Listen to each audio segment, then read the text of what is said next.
DPR RI melakukan uji kelayakan dan kepatutan terhadap calon Dewan Pengawas Komisi Pemberantasan Korupsi pada hari ini.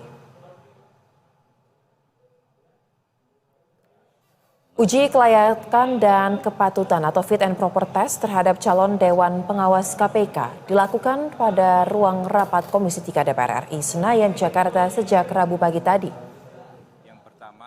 Ada 10 orang calon dewas KPK yang dilakukan uji kelayakan dan kepatutan oleh Komisi 3 DPR, di mana Komisi 3 DPR pun menargetkan proses uji kelayakan dan kepatutan terhadap calon dewas akan rampung pada hari ini.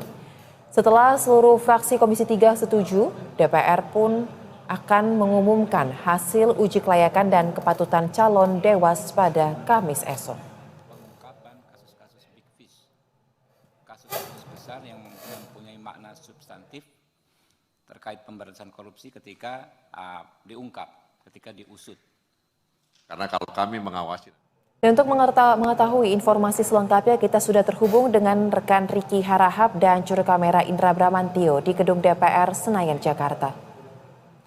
Selamat sore, Ricky. Bagaimana jalannya fit and proper test terhadap anggota Dewas KPK sejauh ini? Apakah 10 anggota tersebut sudah selesai menjalani fit and proper test atau seperti apa jalannya? Soza, hingga sore ini fit and proper test atau uji kelayakan dan kepatutan terhadap 10 calon Dewan Pengawas KPK masih berlangsung. Yang kami pantau dari 10 dewas yang hari ini mengikuti fit and proper test, sudah ada 5 yang sudah selesai dan 5 lagi akan menjalaninya pada hari ini. Yang kami lihat tadi dari ke-10 calon Dewan Pengawas KPK yang sudah selesai, ada 5, yakni diantaranya Mirwazi, Purnawirawan Polri, kemudian Eli Feriani, Wisnu Baroto yang merupakan mantan penyidik di Kejagung, kemudian Beni Mamoto, mantan Ketua Harian Kompolnas, dan juga Gus Rizal yang sudah selesai. Sementara 5 yang belum selesai dan nantinya akan mengikuti fit and proper test adalah Sumpeno, kemudian Ciska Mirawati, Hamdi Hasyarbaini, kemudian Heru Kresna Reza, dan juga Iskandar MZ. Secara mekanismenya, Soza, nantinya ke-10 calon Dewan Pengawas KPK ini diberikan waktu 90 menit untuk memaparkan visi misi, kemudian gagasan soal anti korupsi, pemberantasan korupsi. Dan juga nantinya di dalam 90 menit tersebut, anggota Komisi 3 akan mendalami soal visi misi mereka, gagasan mereka soal pemberantasan korupsi. Sehingga memang untuk saat ini sedang berlangsung. Kami tadi mengikuti jalannya fit and proper test dan kami cermati ada sejumlah poin-poin penting yang juga disampaikan oleh calon Dewan Pengawas KPK. Misalnya disampaikan tadi oleh Mirwazi. Ia menyampaikan dan juga menilai bahwa selama ini hubungan antara Dewas KPK dan juga pimpinan KPK sering terjadi miskomunikasi yang menyebabkan kekisruhan di internal KPK. Ia mencontohkan, ia menilai bahwa Dewas KPK ini memiliki kewenangan dalam penanganan korupsi di tahap penyidikan dan juga penyelidikan.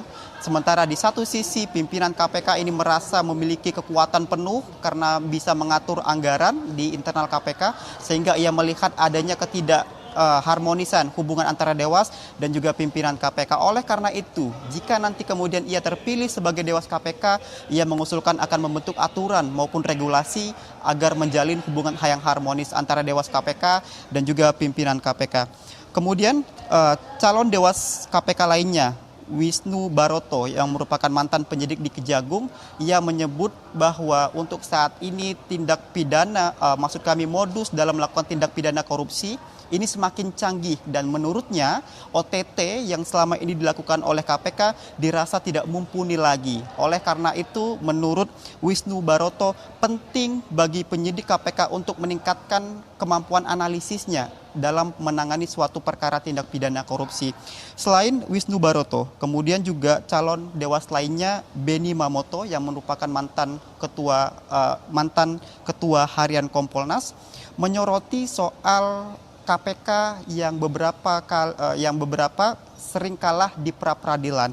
Oleh karena itu, menurut Beni Mamoto, kekalahan KPK di pra-peradilan tersebut merusak citra dari KPK itu sendiri. Menurutnya penyebabnya dikarenakan penyidik KPK tidak profesional dan juga menurutnya dikarenakan tidak adanya koordinasi antara KPK dengan lembaga terkait. Itulah beberapa poin-poin yang disampaikan oleh Dewas KPK yang calon Dewas KPK yang kami cermati, dan tahapannya ini masih terus dikebut oleh Komisi 3 DPR RI. Ditargetkan memang hari ini akan diselesaikan ke-10-nya, sementara untuk calon pimpinan KPK sudah selesai pada kemarin, dan hari ini calon Dewas KPK akan diselesaikan. Dan ditargetkan Soza besok pada Kamis pagi dari Komisi 3 akan mengumumkan 5 calon pimpinan KPK dan 5 calon Dewas KPK yang sudah melalui tahap fit and proper test, sehingga akan kita lihat bersama bagaimana kemudian mekanisme yang berlangsung pada hari ini. Kami kembalikan ke studio Soza. Baik, kita akan nantikan bagaimana jalannya fit and proper test terhadap seluruh calon anggota Dewas KPK yang berjalan pada hari ini. Terima kasih rekan Riki Harahap dan juru kamera Indra Baramanti untuk laporan langsung Anda dari Gedung Parlemen Senayan Jakarta. Selamat kembali bertugas.